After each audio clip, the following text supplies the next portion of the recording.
प्यारे बच्चों कैसे हैं। लाइट का आज सेकंड पार्ट देखेंगे और बहुत अच्छा होने जा रहा है, थोड़ा ध्यान लगाइएगा। आइए देखते हैं। किसी भी प्रकार का भय और अधूरी इच्छा ही दुखों का कारण होता है।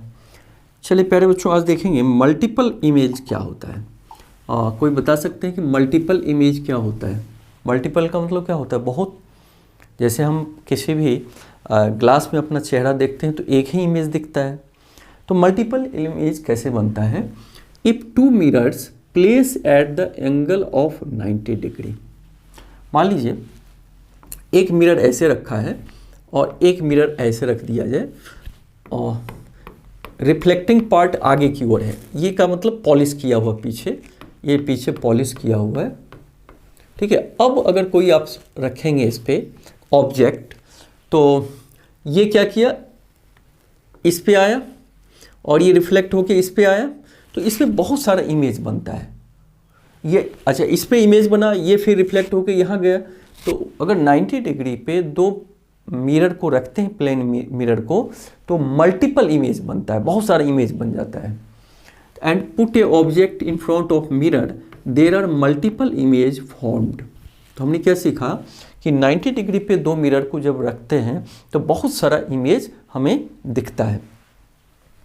If we set the two mirrors parallel to each other, अब मान लीजिए एक मिरर यहाँ हो और एक यहाँ हो, रिफ्लेक्टिंग पार्ट ये आगे का है और इसका भी रिफ्लेक्टिंग पार्ट आगे का है ये।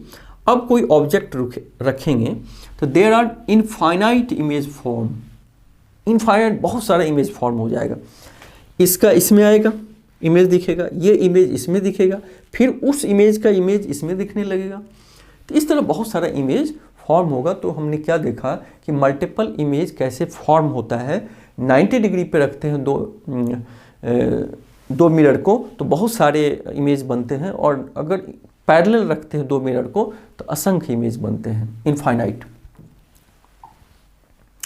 प्यारे बच्चों कैलिडोस्कोप क्या है? Kaleidoscope work on the principle of multiples reflection.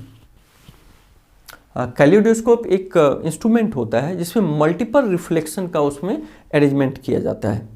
मैंने मिरर को ऐसा सेट किया जाता है कि मल्टीपल रिफ्लेक्शन हो। When mirror placed an angle to one another is used in kaleidoscope to make numerous beautiful patterns. बहुत सारा उसमें बहुत सारा इमेज बनते हैं जो बहुत सारा पैटर्न बनाते हैं, जो देखने में अच्छा लगता है। तो उसको हम क्या बोलते हैं? कैलिडोस्कोप। माने कैलिडोस्कोप में बहुत सारा मल्टीपल रिफ्लेक्शन के प्रिंसिपल पे ये इंस्ट्रूमेंट काम करती है। अब सनलाइट व्हाइट है या कलर्ड है? कोई बता सकते हो? सनलाइट क्या है, व्हाइट और कलर्ड? एक्चुअली सनलाइट कलर्ड होता है, दिखने में व्हाइट लगता है, लेकिन जब इसको सनलाइट कंसिस्ट ऑफ 7 कलर होता है। When light passes through a prism, देखिए ये प्रिज्म है, ये प्रिज्म है, द डिफरेंट कलर्स सेपरेटेड। तो इस प्रिज्म से कलर, डिफरेंट कलर हमें मिलता है।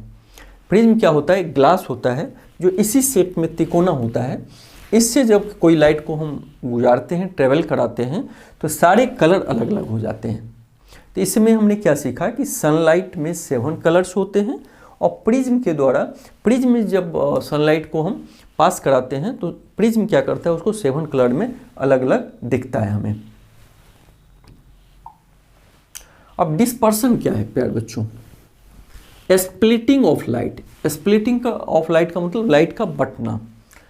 Into its colours is known as dispersion of light. Splitting of light into its colour में इसको स्प्लिट होने को हम, बटने को हम क्या कहते हैं? Dispersion of light. जैसे इससे प्रिज्म से लाइट क्या हुआ, अलग अलग हो गया, बटा, तो डिस्पर्सन हुआ। तो dispersion of splitting of light को हम क्या बोलेंगे? Dispersion of light. Rainbow is a natural phenomenon showing the dispersion. Rainbow में जब बारिश के दिनों में प्यारे बच्चों आप लोग देखते होंगे कि ऐसे रेनबो लगती है तो उसमें 7 कलर दिखता है। तो अलग अलग कलर के बटने को हम स्प्लिटिंग को, बटने को हम क्या बोलते हैं? Dispersion of light. What is inside our eyes?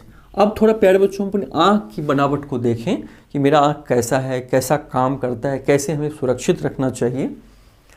तो the eye has a spherical shape, eye के पास देखो इसी तरह का एक स्फेरिकल शेप होता है। It's transparent front part is called the cornea. इसके सामने में ये देखो कॉर्निया दिखा रहा है ना, ये कॉर्निया, ये क्या होता है, ये सामने का भाग जो है ये कॉर्निया है। Behind the cornea a dark muscular structure called iris. Cornea के बगल में एक डार्क मस्कुलर स्ट्रक्चर होता है, उसे क्या बोलते हैं, आइरिस बोलते हैं। देखिए आइरिस होगा, ये आइरिस क्या है, ये कॉर्निया सफ़ेद है, कॉर्निया के बगल में ये जो स्ट्रक्चर है उसको हम आइरिस बोलते हैं। There is a small opening called the pupil. देखिए पुपिल होगा, रेटिनल लेंस, चलिए पुपिल इसमें नहीं दिखा रहा है, लेकिन उसी के पास में there is a small opening, वहाँ एक स्मॉल ओपनिंग होता है जिसको हम पुपिल बोलते हैं। The size of the pupil is controlled by the iris. Iris के द्वारा, ये जो आइरिस होता है, आइरिस के द्वारा पुपिल की साइज को, जैसे आँख में आप देखेंगे ऐसे ऐसे होते रहता है ना, उसी को पुपिल बोलते हैं, उसको कंट्रोल किया जाता है। ठीक है,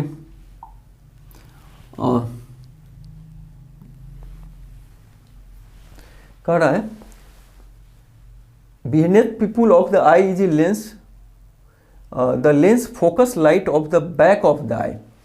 लेंस में, इसमें एक लेंस भी होता है बिहाइंड द पुपिल, यहाँ गड़बड़ हो गया है, बिहाइंड द पुपिल के बगल में of the I is a lens, the lens focus, इसके अंदर लेंस होता है प्यारे बच्चों। हमारी आंख में भी एक लेंस है जो क्या करता है, lens focus light on the back of the I on a layer called the retina. और उस लेंस के सहारे जब लाइट आती है तो हमारी रेटिना पे फोकस करती है, और रेटिना पे जब फोकस होती है, जैसे मान लीजिए ये आँख हो गया, ये आँख हो गया, तो ये सपोज को रेटिना है, यहाँ पे लेंस लगा है, तो लाइट जब आई इस पे, तो ये आके इस पे कॉन्सेंट्रेट हो गया। तो the retina contains several nerve cell, और रेटिना में हमारे मस्तिष्क से बहुत सारे सेल जुड़े होते हैं, नर्व सेल जुड़े होते हैं। Sensation felt by the nerve cells are then transmitted to the brain, और वो हमें चित्र जो है ब्रेन तक भेजती है और किसी चीज़ को हम देख पाते हैं। तो ये हमारा आई का प्यारे बच्चों बनावट हुआ। तो मेन इसमें रेटिना बहुत ज़्यादा इसका फंक्शन है, रे को लेंस से जो रे आती है रेटिना पे ही कॉन्सेंट्रेट होती है।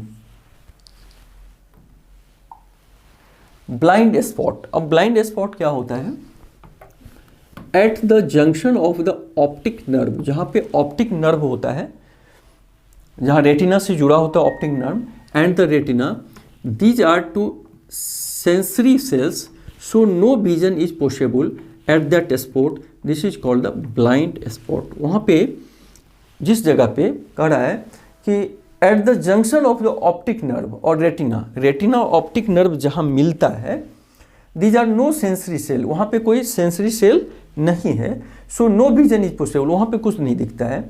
That spot this is called the blind spot, इसलिए उसको हम ब्लाइंड स्पॉट बोलते हैं।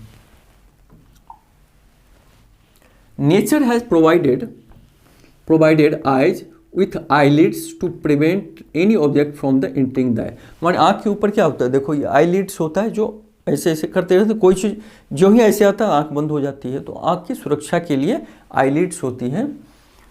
अब कह रहा है the minimum distance at which the eye can see object distinctly varies with as.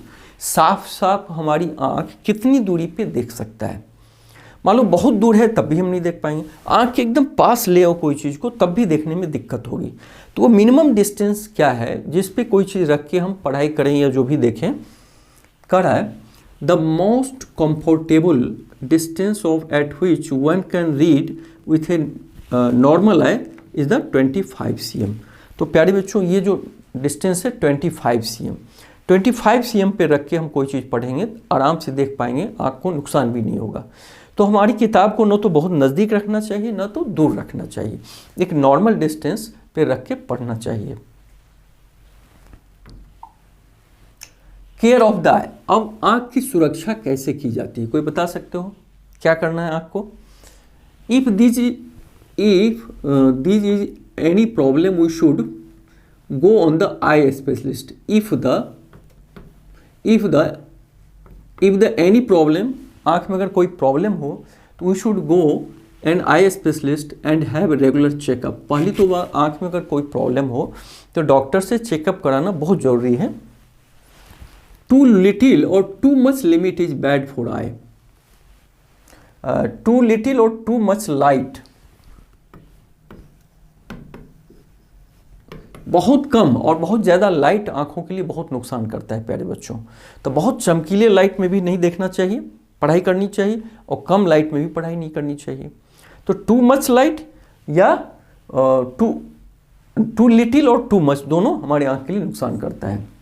Do not look at the sun, sun की तरफ नहीं देखना चाहिए, इससे हमारी आंख खराब हो सकती है। और द पावरफुल लाइट्स डायरेक्टली, और शादी ब्याह में मान लो कोई वाइपर लाइट लगा हो तो उधर भी एकदम नहीं देखना चाहिए, आंख पे असर डालता है। Always read at the normal distance for vision, जो 25 सेंटीमीटर पे है तो एक नॉर्मल डिस्टेंस पे पढ़ाई करनी चाहिए। We should take balance diet also, हम अगर अच्छा खाना लेंगे तो आँख का फंक्शन अच्छा होगा, अगर बुरा खाना लेंगे तो आँख का फंक्शन अच्छा नहीं होगा। तो ये सब ध्यान देने की ज़रूरत है। अब ब्रेले सिस्टम क्या है, आप में से कोई बता सकते हैं प्यारे बच्चों ब्रेले सिस्टम क्या होता है? ब्लाइंड पीपल को पढ़ने के लिए एक सिस्टम पैदा किया गया है जिसे हम ब्रेले सिस्टम बोलते हैं। तो the most popular resource for visually challenge, visually challenge मतलब जिनको दिखाई नहीं देता है, वो कैसे पढ़ाई करते हैं? ब्रेले सिस्टम से, वो छू के पढ़ाई करते हैं। एक ऐसा सिस्टम बनाया गया, ऐसे ऐसे छूते रहते हैं, वो पढ़ लेते हैं उसी से, उसको हम बोलते हैं ब्रेले। तो ये सिस्टम कौन बनाए? तो Louis Braille, a visually challenged person.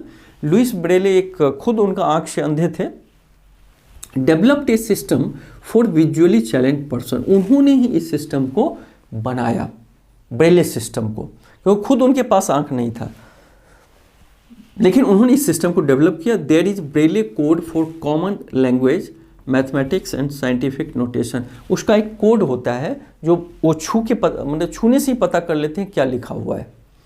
तो इस सिस्टम को हम ब्रेले सिस्टम कहते हैं, ब्लाइंड पीपल के लिए डेवलप किया गया है। Visually impaired people learn the Braille system by beginning with letters, पहले उनको लेटर से सिखाया जाता है जैसे हम लोग सीखते हैं, तो छू के उनको लेटर पता चलता है। Then special character and letter combination methods depend upon recognition by the touching, touch करके वो रिकॉग्नाइज करते हैं। तो ठीक है प्यारे बच्चों, इसमें हमने देखा, बहुत कुछ सीखा।